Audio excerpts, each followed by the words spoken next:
Hey, what's going on? Dan the Glass Man here. So, I wanted to show you guys something real quick.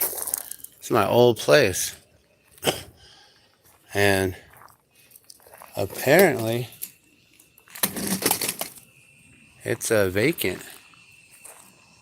So, this is the old spot, guys. This is where I used to blow glass, and looks like they're working on the inside, so they're getting it prepared to rent it. So, looks like they're getting it ready.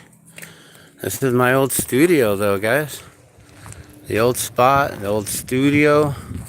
I don't know if I can get in. This used to be a little trick to just do this, but I don't know.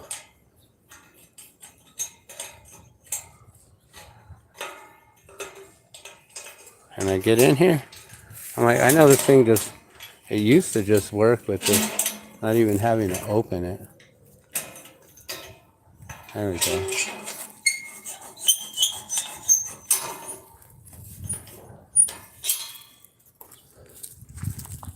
This is my old spot, guys.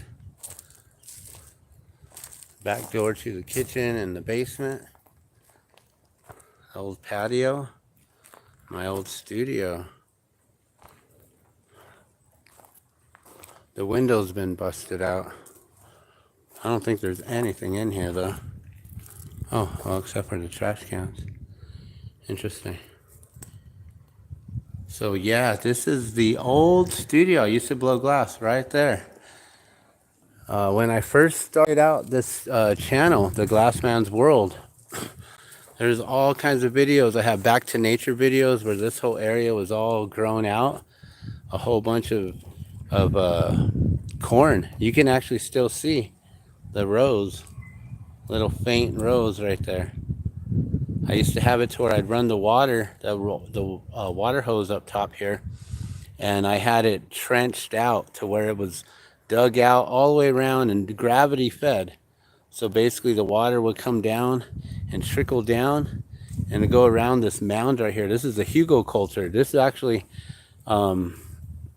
this has a bunch of wood underneath, and it probably has a lot of good nutrients and soil right here. You could probably grow a lot here. But this used to come around, wrap around this way, come around that way too, water this whole thing. Then it'd come around over here, and it would track back over here, and it would track along this whole ridge right here. Look at that. And it would track all the way to like about over here, and it'd be done. We had a goji tree here. There was some plants here. Had a watermelon area growing here. And then it was just all corn, all kinds of corn. Hugo culture had basil and all kinds of like lettuce and kale and chard. And then we had a teepee over here. Teepee was set up. We had a cool little spot to sit and chill. We had a lean-to kind of shelter where you just have sticks like up against this tree, so you could kind of huddle up under here. My old roommate though, this actually was an experiment for him, for me to come and live here with him. Beautiful home. It's a beautiful home. It's sad though what happened. So my friend, he's got some mental issues. He's a schizophrenic, and when I first met him years ago, he was needing to keep his mind busy and do things. So they came to me. They approached me because he was actually doing some glass blowing work with a guy named Schmitty Glass, and he was doing some soft glass work. And so then I was working over at a place called Cosmic Trading Post, right around the corner from here. And he needed something to do, so he asked if I would teach him how to blow glass. So his father, Jerry Goldfeder, may he rest in peace, he asked me if I would do that, if I would teach him. And so we did some lessons and stuff, and Jake was one of those individuals that he was able to do it, but he had a hard time retaining the information and everything. So eventually, years later, after we had worked together for a while, and then I kind of had to, I and ended up having my own home studio for a while. Came back to this neighborhood and I ran into my friend Jake, right? And so we started talking, and he actually was talking about, like, he told me he had moved over here and he had this spot, and he was talking about how he was maybe gonna try to get a roommate and test it out. And I was actually in need of a space, in need of a spot, right? So we ended up testing this out to see if he could actually live with someone, which was, that was a big gamble on my part. Like, if it doesn't work out, then I'm gonna have to find another place or whatever. And so, yeah, that's my old room right there, my old bedroom. And so we ended up working things out to where, I lived in my own room, and then basically kept his spot, where I didn't bring my stuff into the whole house. I just put everything that I needed in my room, let him keep his area. And things were awesome. Things were good. He was, very proactive at that time.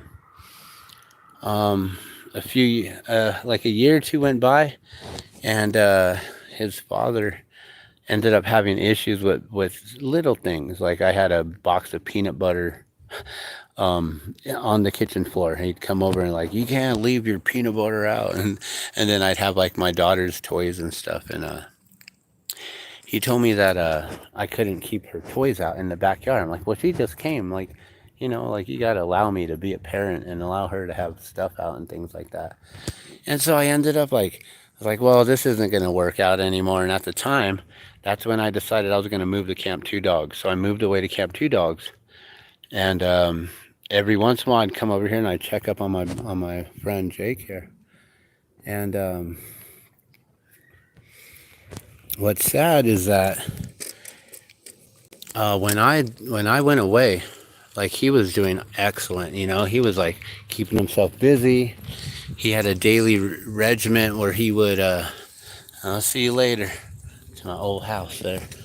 And so he would actually have a routine.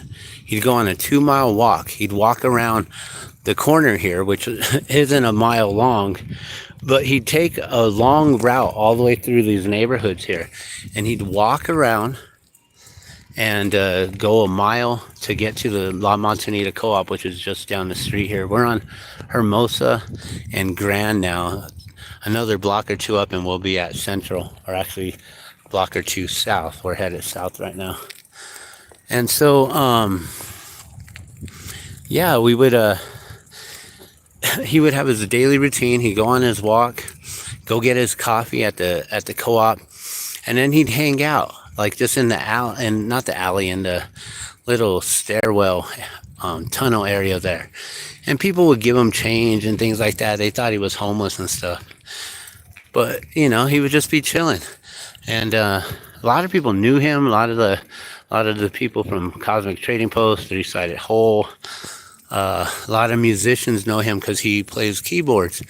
He also used to be a healer, had an amazing talent for shiatsu and energy work, polarity work, things like that.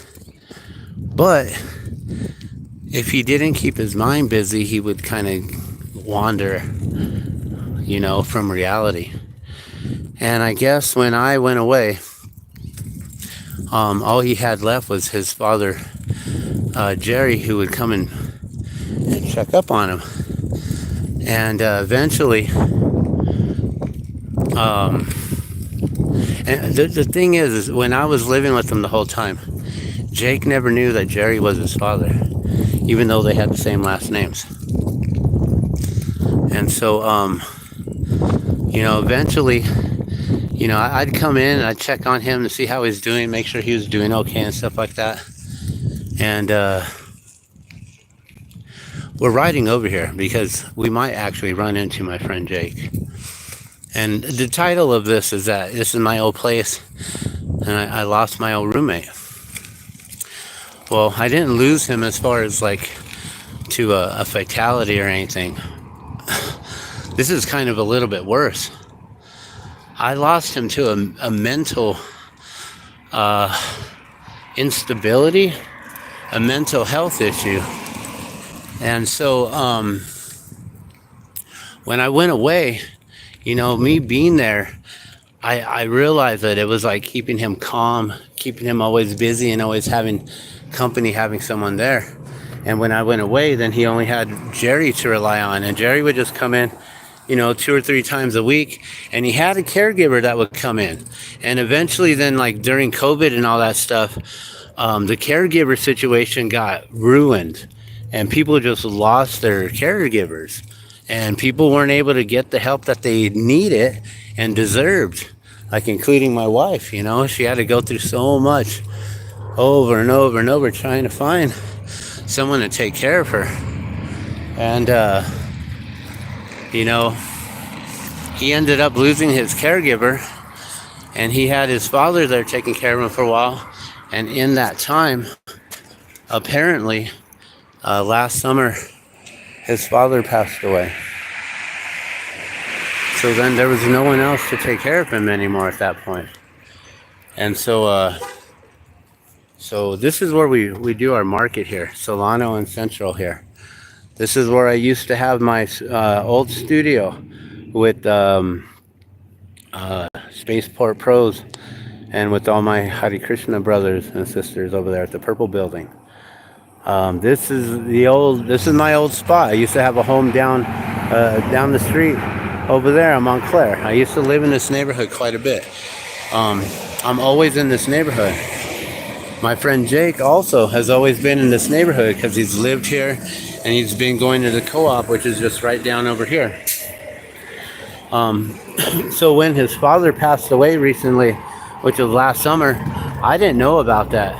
I was still trying to check up on him, and I noticed that the house was falling apart. Things were falling apart, and I was just like, what is going on? Like, the window in the front door was totally busted out.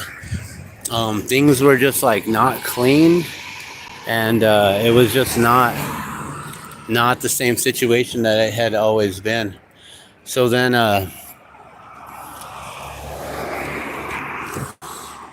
I found out through when one of our other friends passed away. We had mutual friends, and when I was talking with someone who had come by to pick up some things, he was saying how his wife had been grieving and going through a loss and lost her father. And I was like, wait a minute, that's also my friend Jake's father.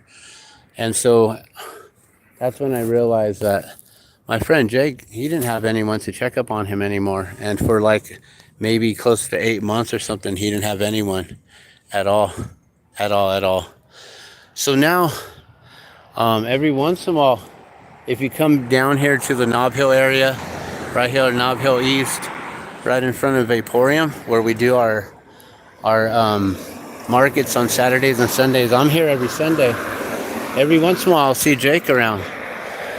This morning, on my way to the job site that I was working at just now, which is basically right across the street, my old neighbor, I saw Jake just over here. He's just doing karate kicks in the air and stuff. He had a bag, he had a backpack, he had a blanket, just kind of chilling, homeless, style on the street. And I walked over there to him. I walked up, like, it's going to make me cry.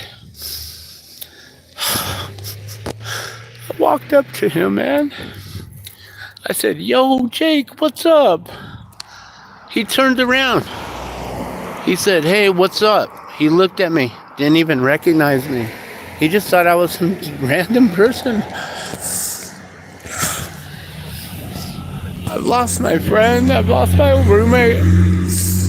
Oh, and he's lost his mind. He's lost himself. And so I just ask you guys to say some prayers for my friend Jake.